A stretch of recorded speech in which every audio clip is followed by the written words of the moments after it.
Okay, well, good morning, good afternoon, depending on where you are. My name is Marla Gamron, as all of you on this call know. Our Hatagid host Nir was not able to be with us today because of a family emergency, but I just want to acknowledge and thank Hatagid for sponsoring and organizing these lectures.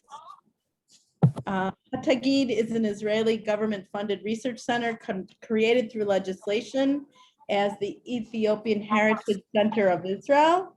Hatagid is the central repository of knowledge for the study and dissemination of information on Ethiopian culture and heritage in Israel.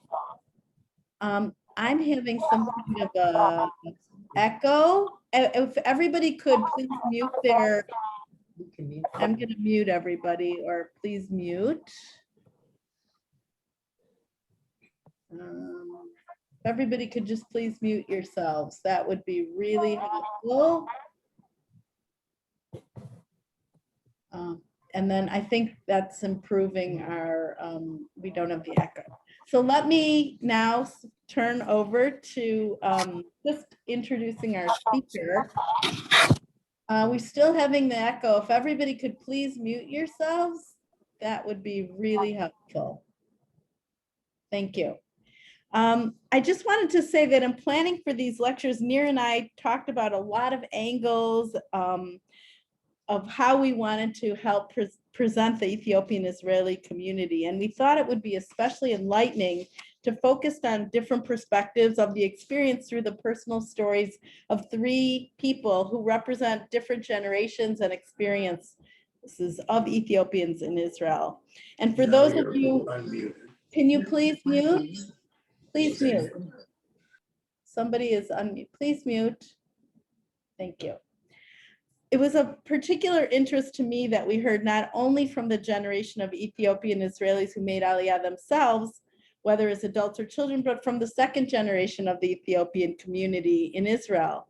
And today's speaker, Moria Tadela, is not only a second generation Ethiopian Israeli, but she has researched the impact of secondary traumatization among her generation of Ethiopian Jews. I'm honored and delighted to present today's speaker, Moria Tadela. She was born and raised in the north of Israel. Her parents came to Israel from Ethiopia via Sudan as part of Operation Moshe, Operation Moses. And in that very traumatic journey, they lost 3 children. Moria graduated with honors from Haifa University with a master's degree for her research about the long-term psychological consequences of the journey and the difficult integration in Israel, especially for her generation. The phenomenon she researched is called secondary traumatization in the research literature, and we have the privilege and honor of hearing her story and her research to help us get a deeper sense of the amazing story of the Ethiopian community in Israel. So I'm recording the lecture. I would ask you to use the chat if you have a question. We will do question and answer at the end. And if you're having any technical difficulties, you can chat me or email me and I'll try and monitor. So Moria, it's you. Hi, good morning or evening, everyone. Thank you, Marla. I'm happy and proud to be here to talk to you about my journey, my parent journey. So I would like to share the presentation.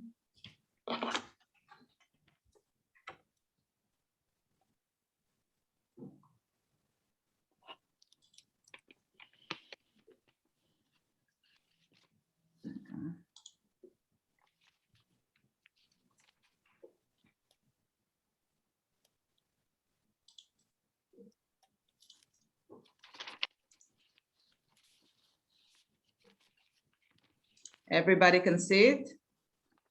Yes. Right now, it hasn't started the slideshow. We're just seeing the slides. It hasn't started the show yet. It's okay like this? Yeah, perfect. Okay. You can see me as well? Yes. Okay, perfect. So, like Marla said, I was born and raised in Israel. My parents came via Sudan, and in my master degree, I decided to research their story and how it reflects and affects my life, my ability to have like close relationships, and how I perceive and my generation perceive our parents' trauma. So my parents went through this journey via Sudan to come to Israel. Before they decided to come to Israel, they lost already 3 children in Ethiopia. They had 9 children, and they lost 3 children in Ethiopia, then lost another 3 children in Sudan. So it's 6 children that my siblings, that my parents told me that I didn't know. And then I could understand their behaviors, their anxiety, why they call me every time I go out my house. And I realized a lot of things as growing up. I didn't realize it as a child. They told me their story when I was like 6 or 7. I couldn't understand it yet and understand their behavior.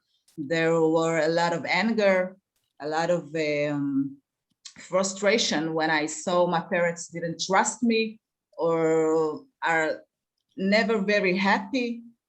And I thought that it's because we are Black people in a white country, and they can't talk the language that I talk, that we talk, and we were different. But as growing up, I understood.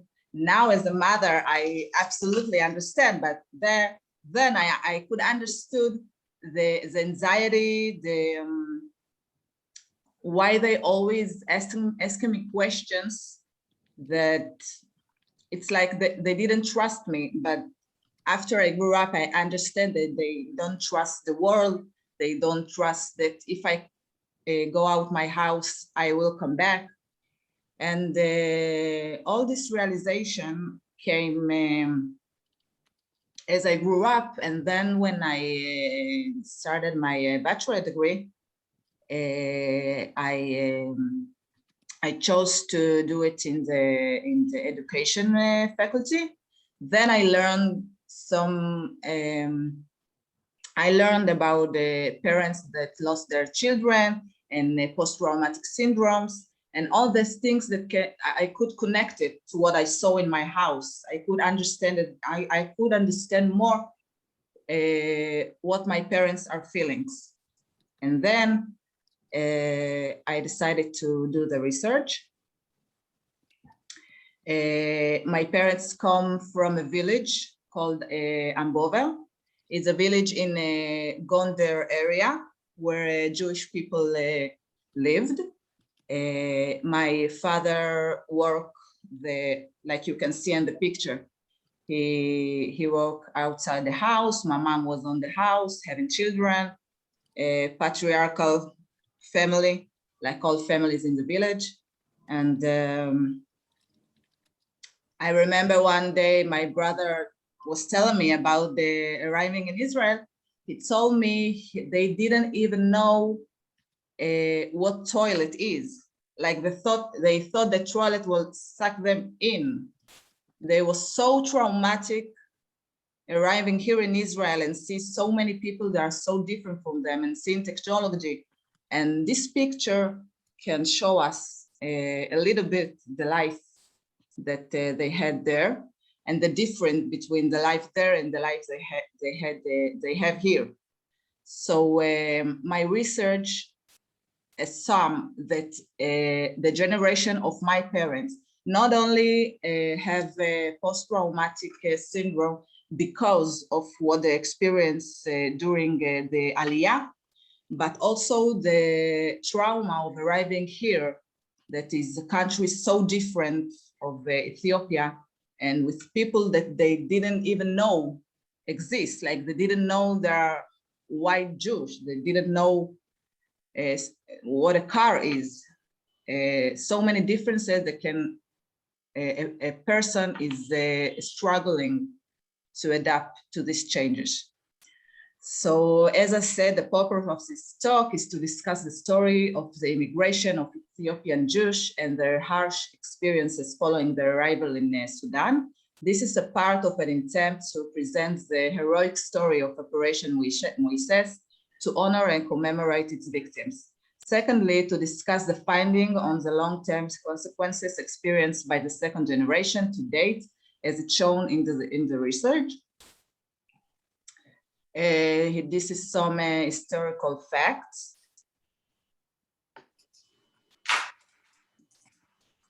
I know in this point, many people have questioned about my family history and things that I went through maybe before we continue to the research. So if someone have any questions, I will love to answer.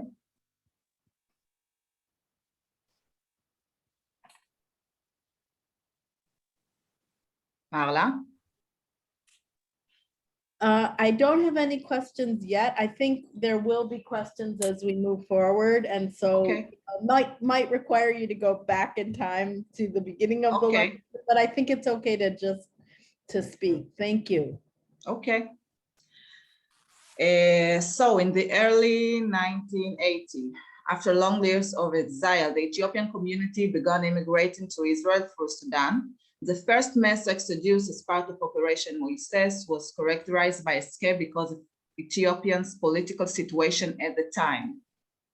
This is part of Avraham Adege book about this topic. So one day they had to take all of his stuff very, very quickly. They didn't have a plan, like specific plan how they will do it, but they just, I always ask my parents, did you just stand up and start walking?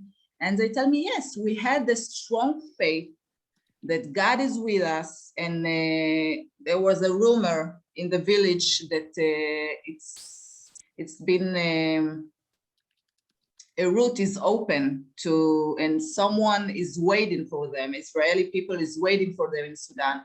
So let's go. So they went, pregnant women, elderly people, children, they all just started walking to Sudan. As my parents said, I know many, like the belief is that many people died due to this journey. But until they arrived in Sudan. But my family tell that not many people died from this road walking to Sudan. Most people died because of the waiting. They wait in refugee camps in Sudan. My parents waited in Amarakuba. It's called Amarakuba. And the waiting and the people who waited there, I ate food that was, they say it was poison. I think it was like, I don't really understand what they say many times, my parents, about Sudan, but they say that who walked in hospitals that was there never get out alive. So many people died there, and they had to hide the fact that they are Jews. So when they bury the people, they had to do it in night. They had to silence their tears, and people died like every day. There were between 20 and 25 people dying. My father tells that he himself buried 22 people in one day. So in that camp, my parents lost 3 kids. Like I said, one in 8 years old. Her name was Teguada. One boy, 4 years old. His name was Tamrat, and one baby of 1 year old named Banchi Amlak. And my parents always talked about them and told me how there's a difference between the 3 children they lost in Ethiopia and the 3 children they lost in Sudan. They say that the children they lost in Sudan is more traumatic for them because it didn't have to happen. It didn't have to happen. If Israeli government would send people quicker to rescue them, maybe they could have been here. They died only because of the dream to get to Jerusalem. So I can tell my parents' trauma from Sudan obviously is due to the children they lost and the unnecessary death of them. Further, after arriving in Israel, the survivors had to cope with the natural difficulties of immigration due to the intercultural transition from one community and economic structure to another. Thus, effects were magnified by the fact that their loss and traumatic experience was not recognized or treated. This is the second thing I said before. When they arrived here, nobody asked them like, what have you been through, or nobody offered a treatment. Nobody could treat them because they have a different language. Here, it's the first massive aliyah from Ethiopia, so there weren't here people that could treat them with education. They can talk Amharic too. So they hold these post-traumatic syndromes in the house. They didn't talk about it. They didn't talk about what they lost. They felt guilty. They felt like maybe they could maybe wait until Israel can organize this operation better, maybe wait until they're like in Operation Solomon, they come through Addis Ababa. So they felt that maybe if they would wait, their children would be here. So this is one thing that gave me the motivation to research what they've been through and what influence it have in my life and my generation life. When I started the research, I had to first look what researchers people did before. So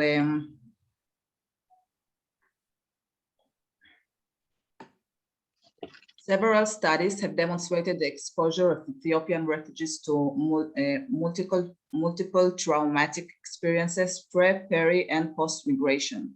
The goal of the study was to examine the long-term effects of those stressful experiences and traumas, looking at the second generation. Close and extended contact with trauma victims might expose offsprings to secondary traumatization. Previous studies have documented the long-term effects of different traumas. However, how the transmission of trauma eventually reflects in young adulthood and how it shapes young adult behavior toward their parents and family has not been studied sufficiently. That's the reason why I decided to do that. When I started the research, I had a meeting with my professor, Professor Miri Sharp. So she asked me, what do you feel? How do you feel that the relationship with your parents is influencing your current life? Like when are the moments that you feel your mother in conversation or decision that you make? Or back then I was single. I couldn't, I just felt I couldn't have a healthy relationship with guys. I felt like I was very anxious. I couldn't let somebody in. I couldn't, I felt like it's the relationship with my parents is reflecting in my relationship with the other gender. So I told her these things. So we started to build the research model, and we started to look for variables so we can. She asked me, what do you suppose we will find? What the hypothesis that you think you need to research, and you will find it in your generation. And then we started to build it. We thought about various variables, and then we decided to focus in these ones. So first of all, we assume that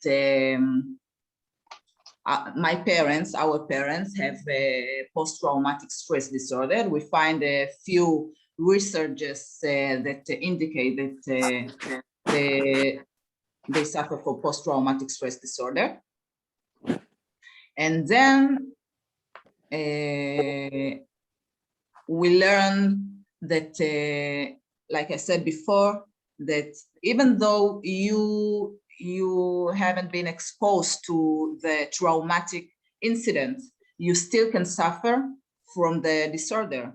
If you constantly living with a person that suffers from post-traumatic stress disorder, you're starting to feel like him. We can find researches that indicated that doctors and nurses and psychiatrists can suffer from secondary traumatization. The phenomenon is called like that. And also, we wanted to examine the perceived parents' trauma. We wanted to see if one person perceived that his parents suffer from trauma is different from one person that said, I don't really see they have any problem. So we took those two variables, and we wanted to see the relationship between them and differentiation of self-compassion, and well. Pardon? Somebody's not muted. Can you No, please, but if the Kleins are in Jerusalem or please mute? no, Somebody's not muted. Oh, here, there. No, that's Moria. That she's. Okay, sorry, Moria. I think we've muted everybody.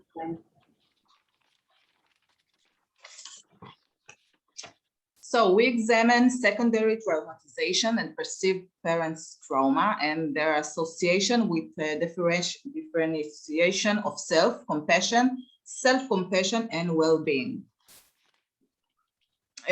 Also, we examine the potential role of attachment styles in moderating or mediating the relationship between all the variables.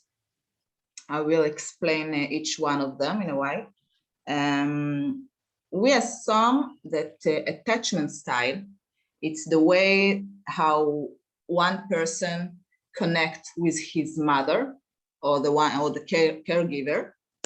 We assume that it can be associated with secondary traumatization and perceived parents' trauma, and then in turn he can feel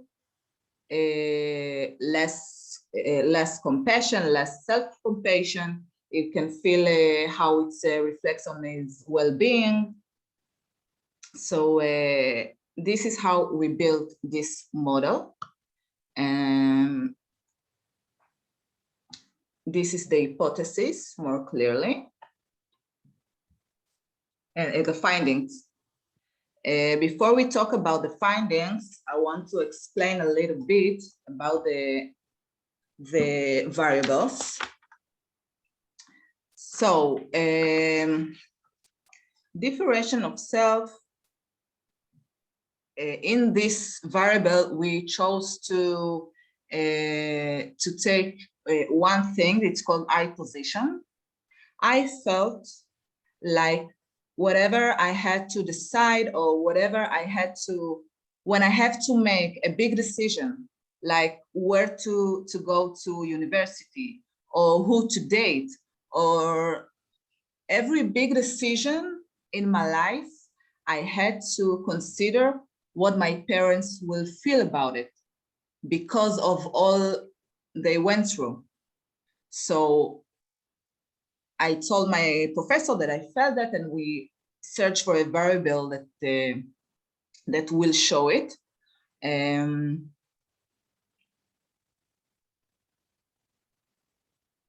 So it said how well individuals generally function in relationship, and differentiation of self. They say that you can differentiate yourself from the other, from your family origin in general, but also how can you make your own decision without letting other people's opinion or your parents' opinion to interfere in that decision. And I felt like the boundaries between me and my parents and what they feel are very, very thin. And every decision, I can tell that I chose my husband based on what my mother felt about him. Like I couldn't marry my husband if my mother wouldn't feel comfortable around him. So every decision in my life was based on how they feel. And I assume that it's related to what they've been through, that they lost children. I felt that I had to make them happy and make them proud because of their grief and what they've been through. And this is one of the variables. The second variable, compassion, we decided to pick it because I told her, like, I feel like the story of my parent make me feel more compassion to people. I feel my parents losing children and suffering all of the journey. It made me feel more compassion to people problems, to hunger of people because of the hunger they've been through. I feel like I'm more sensitive to people, and this is why we pick compassion. Self-compassion is the ability to feel compassion for yourself, like when you fail, or when you think you did something bad, or when you're going through a bad time, to feel compassion and forgive yourself for things you've done. And this variable, I thought it's, as long as we found out that a person have more secondary traumatization, the less he will feel self-compassion for himself. This is what I thought. This is my hypothesis. And then in general, I told her that my well-being is effect of all my parents been through, that I barely saw him smiling, that I always felt like my mom is sad, and my dad was always in work, like he had to forget what he'd been through. So I tell her that I was treated, I'm suffering for anxiety, and am treated with the psychology department in the university. And I told her, I think that this is the main variable that I wanted to research. So then she explained to me about her story, being second generation of Holocaust survivors.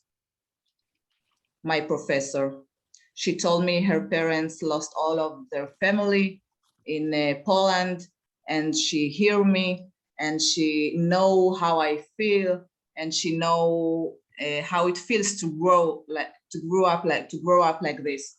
And this is why she picked me to be my mentor. And this was a journey for both of us. And not all the things we thought we will find, we did find, but this is research. You're not always right. This is the findings.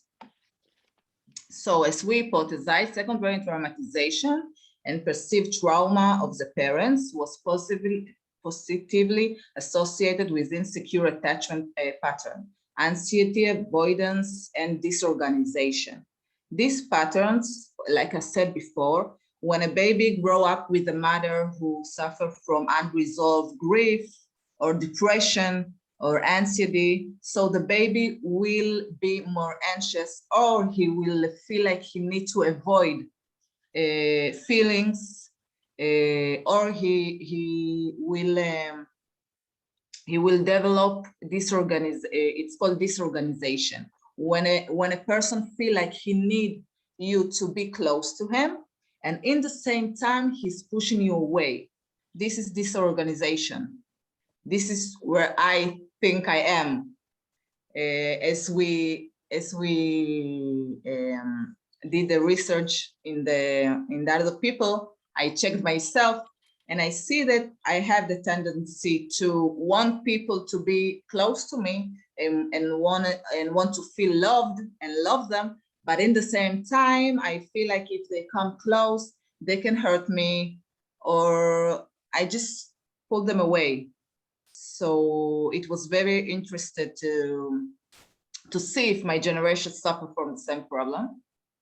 There was also a negative correlation between secondary traumatization and mental well-being, which means that high levels of secondary traumatization are associated with lower levels of well-being and high levels of distress.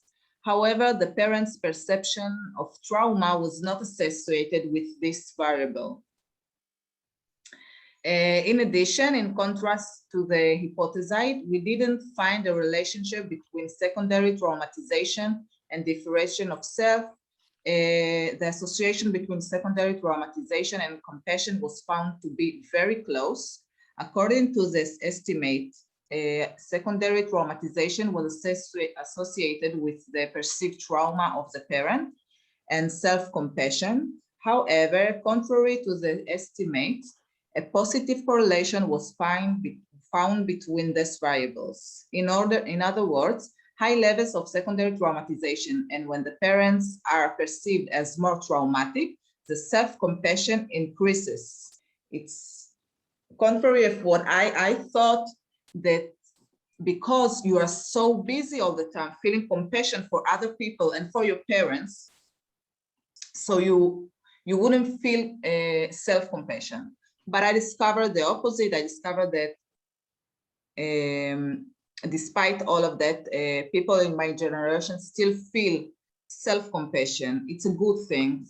It's a good thing. I was happy to find out. I was interested also, to see if there's gender differences. I wanted to see if there are differences between men and women. The only difference I saw, I found that women feel more compassion toward the world. This is something that we can see in various studies that have been done before, that women are more compassion, and this was a surprise. In addition to collecting and analyzing the empirical data, the study included a semi-structured interview with 6 participants, half women, in order to learn about the trauma of their parents as perceived by them, to understand how they construct their experiences under these circumstances, and to enable a deeper examination of their coping. For me, this was the most interesting part of the research. I was glad I had the opportunity to go and talk to people of my generation and ask them, first of all, what do you know about what our parents went through? What do you hear in your house? How do you felt growing up with parents that lost children, or their parents, or their cousins, or the brothers. I wanted to know, I guess I wanted to not feel alone in these feelings. And I wanted to open the subject because it's like there's, I don't know how it's said in English, קשר שתיקה. קשר שתיקה, I think would be, כאילו מין שבועה כזאת ביניהם, קשר שתיקה של הדבר הזה. an emotional gap, right? לא, like they... Or, wait, I'm gonna tell you. Emotional connection, no? לא, קשר שתיקה. Wait, I'm gonna tell you what it is, just a second. It's like they have an oath to be silent about all they've been through. Our parents. Wait a second. It's just avoid. It's like a code of honor between them, like to Yeah. avoid people. They decided they will never talk about what happened in Sudan. Yeah. They will never Yeah. talk about it with their children. I remember my father was very angry with my mother that she told me all about what they've been through. It's like my professor said in the Holocaust, they swore they will never talk about it. It's like, you can't touch the subject without someone like very angry about you. So I was glad I had this opportunity to go and talk with my generation. I put this picture here of father and his son because from Operation Moises, because all the interviews I did with them, all of them almost told me that they can tell their father has post-traumatic syndrome. Like they feel they have no relationship with their father. They live with him, but the father never asks them how they're doing, what about work, what about the girlfriend. Like they're not interested in their personal life. They get up in the morning, they go to work, they maintain the family, they bring money, but they don't have a close, intimate relationship with their kids. And this is one of the things that I personally didn't experience. My father is very, my father is very warm and very, like, till day we have a very close relationship. But especially the guys that I interviewed told me like their most close relationship is with their mother, but with their mothers. But their fathers, I like, one told me, it's like a plant in the house, she told me. He get up in the morning, he go to work, he come home, he never asks me how I am and how I feel. He never hugs me, he never kisses me, he never show emotions. Someone else said that if my father is asleep and you come behind him and touch him, he can punch you because he's scared, because he thinks that someone is coming for him. And one other interesting thing I discovered, and painful fact, that men that came to Israel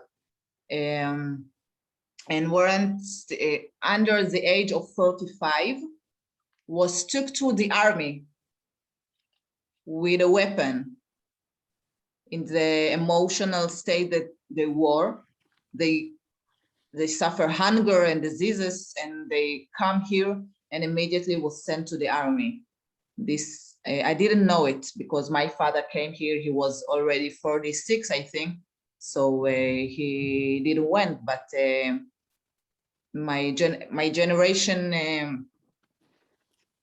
my father is the old father. אני לא יודעת איך להגיד את זה, שכאילו באופן יחסי הוא אבא מבוגר. Yeah, you're just saying that your father was older than a lot of other fathers because he had you so late in life. Yeah. They go to the army and they serve a full time, and they had to, I think they had to disconnect from their feelings so they could move on and they could adapt to live here. And I can tell that all of us, our generation, are called in Hebrew names. They wanted to forget from Ethiopia. They wanted to forget the language. They wanted to forget the culture. So we all are given Hebrew names. And we are not talking very well Amharic. So I discovered a lot of things in the interviews that were like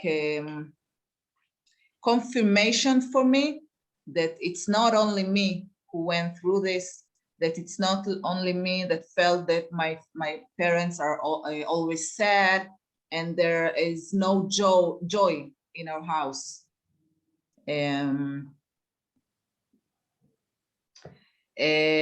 Now my goal is to continue my research, go to PhD, to continue the research in do another one, and then I want to discuss. Now I'm a mother. I have a baby. So what I want to find out now is how the experience my parents went through can affect my parenting style. This is what I want to reach the research next. I can feel, I did a work on myself. I feel like I less anxious than my mother, of course. And I try to raise my baby with a smile and with joy. I know how important it is. And I want to show him as less as fear as I can. I grew up with a lot of fear around me. So this is something that I'm working on each day. And I want to see if my generation feel the same in their parenting style. Oh yeah, that's wow. I think there's a lot of questions. Wow. Can you stop your screen share there so we can have a full face of you? And then I just wonderful. I'm going to look in the chat, but people, there's a lot of questions already. I have a lot of questions. And I encourage everyone to share your questions in the chat or raise your hand. I've got Moria on the main screen, so maybe the chat is better because I'm not sure I'm going to see everybody's hands up. The first question that Bruce Berman asks are, what are the similarities and differences between what the Ethiopian second generation experienced and what the second generation of other groups that immigrated to Israel under traumatic or oppressive conditions? So each story is unique. You mentioned the Shoah, but we know that the Yemenites had a traumatic story, others. So what do you know about the similarities and differences in the Ethiopian experience to other Israeli immigration? Okay, I didn't study it empirically in my study. I will tell my personal opinion, if it's okay. Of course. I talked about it with my professor. She told me they experienced the same things and she feel me. But there's some things she couldn't understand, I feel. It's not the same when your parents have are olim hadashim. They don't talk the same language that you talk. Like now that I'm a parent, wow, I grew up with a mother that speaks one language and I speak another language. She didn't understand me most of the time, and I didn't understand her most of the time. Like language, it's the most basic thing that in common that you have with your child. So this is one thing. Second thing, as a woman, it was very difficult for me having a mother that came, she was married in 12 years old. She, by the time she came to Israel, she already had 9 children. She had her first child in 16. Like that's things that till now we have a lot of argument. Like she doesn't, when I was having a bad time having my child, she was like, in your age, I already had 10 kids. So why are you complaining? It's like two different worlds, me and my mom. And I feel that other groups maybe don't have these things. Like you can see immigrants in the United States or a Holocaust that came here, but they have the same language. I think it make it easier. You can talk to your mom and she will understand what you're saying. So, and another big thing, it's the color issue. We're Black people in a white country. And when they saw us, we were like monkeys. They didn't understand because it's the first massive aliyah here from Ethiopia. So they didn't see other Black people. They didn't believe there are Jewish, there are Black. They wanted our parents to make Brit Milah again.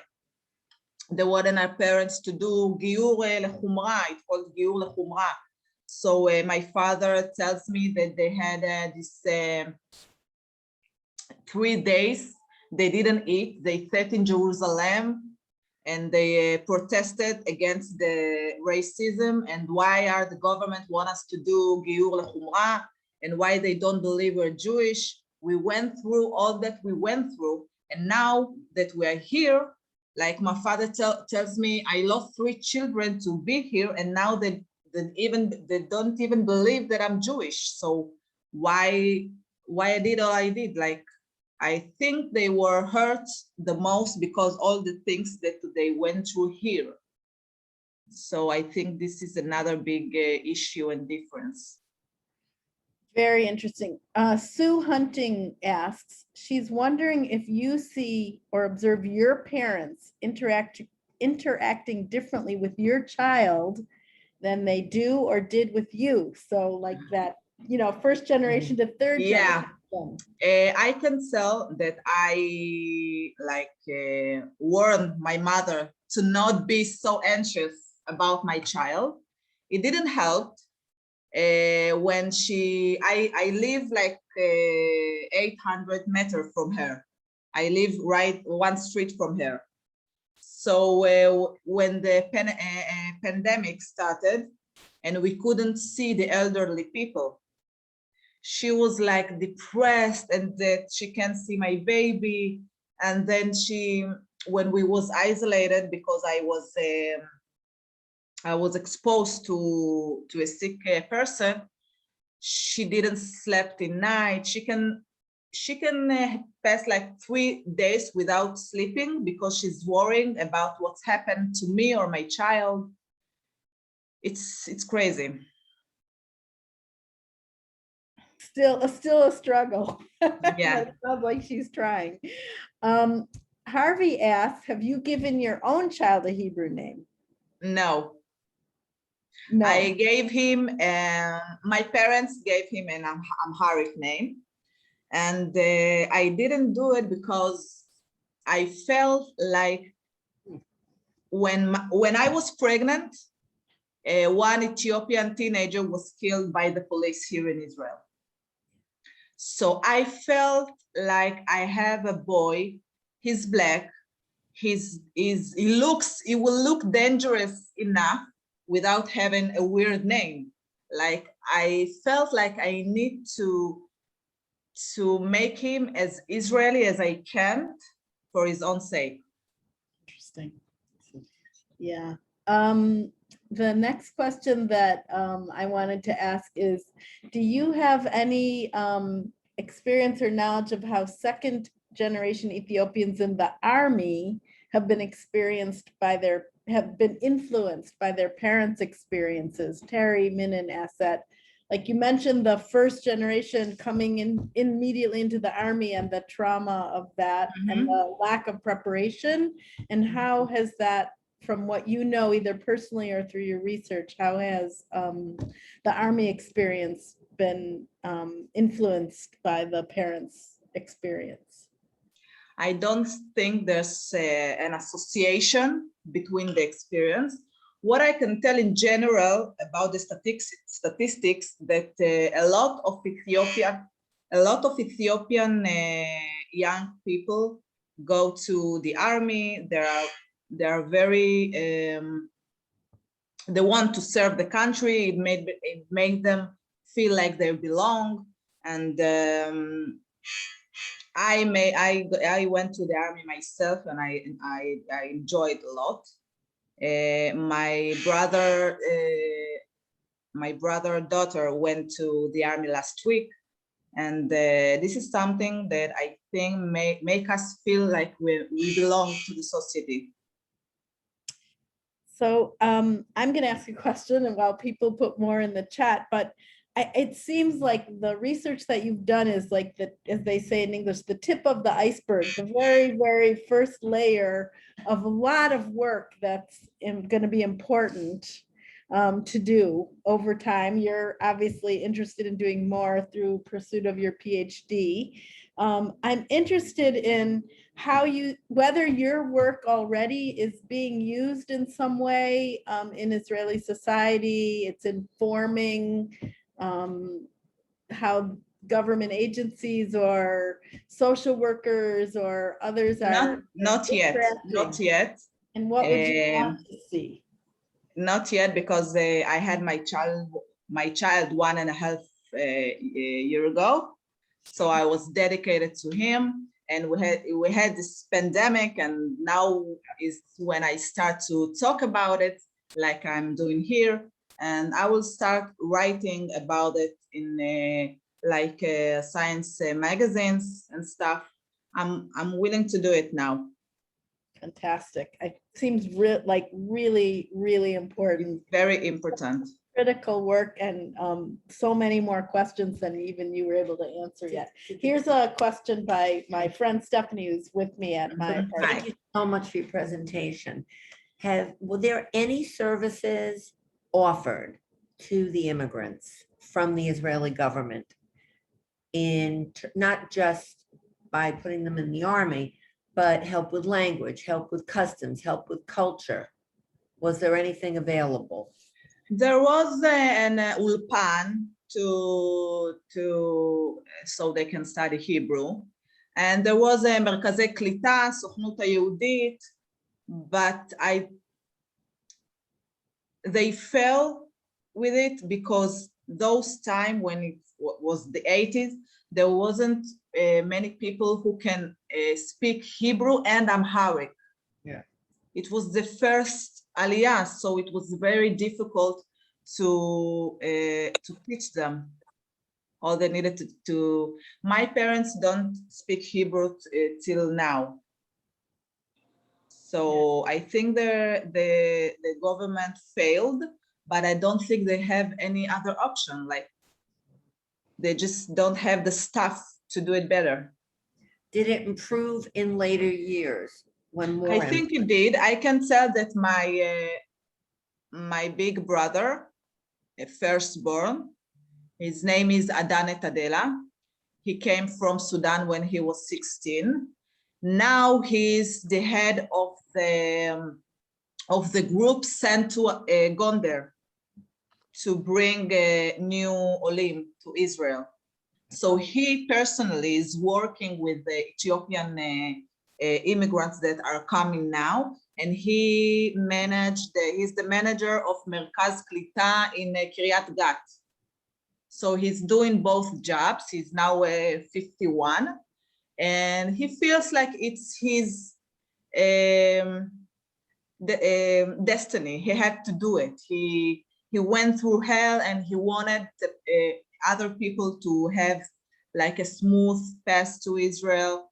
And now the latest aliyah, Tzur Israel, So he is the head of the Sochnut HaYehudit group that are there and bringing all the immigrants that are still there. Fantastic. Judy Newman asks, do you believe that second generation Ethiopians feel a connection to each other? Is there like, do you get together socially? Do you talk about your experiences? You know, I guess I would add, are most of your friendship groups within the Ethiopian community or within Israeli, more general Israeli society? I can talk for myself that most of my friends are a second generation of Operation Moises. Until I met my husband, I never dated a man that his parents weren't like come from Operation Moises. Like I felt I had this connection, and only a guy that his parents went through the same could understand me. Then I met my husband he came from Sudan too, but he came later in '89, they come. So yes, I can feel like it's more easy for me to connect with people that I know their parents went through hell like my parents, but it's not something general. Not all of the people are like that. I have a lot of friends that are not even Ethiopians. So not all the people are like that, but not all my friends have parents that lost so many children. I think this is something that not happened in all families. So it's different. I'm gonna ask one more question here, and then we're kind of getting to the end of the hour already. It went so fast, Moria. You had so interesting. So Jill Suskin asks, and I hope I'm interpreting her question correctly. Are there books and TV shows and movies that include Ethiopian Israelis that acknowledge the experience? I think within Israeli media, for adults or for children, is the story sort of now permeating? There is, but there's a narrative. That is one of the reasons why I decided to do this research. The narrative that we always heard and that always speaks in the society, it's that the Mossad bring us here. They are the heroes. They are the ones who sacrifice and risk their lives. No show or no story or no book is talking about the real heroes, that our parents, they took their babies, pregnant women, and did this road and risked their lives and lost so many lives. 400 people died there. They went like 1,200 people, and 800 people died there, and 100 more people are lost, and nobody knows where they are till today. So I think they're the real heroes, and nobody talk about it. This one narrative that makes the Mossad the only heroes, and I think it's so sad. Like, they sacrifice so much. Nobody talks about it like that. I have to say that as I was meeting with Nir to discuss this program, that was one of the key points, is to get other narratives to our ears and our awareness. I'm gonna ask Elizabeth Shapiro to ask her question, Liz, and then we'll say thank you and wrap up. Is that okay, Moria? Liz. Okay. Yes, hi. Actually, it's morphed into two questions. One is that there's a great deal of data now about epigenetic, about genetic changes of people who have gone through terrible trauma. Yeah. And my first question is whether or not there's any data in Israel about specifically Ethiopian Olim, whether or not there's been epigenetic or genetic changes due to the trauma they went through.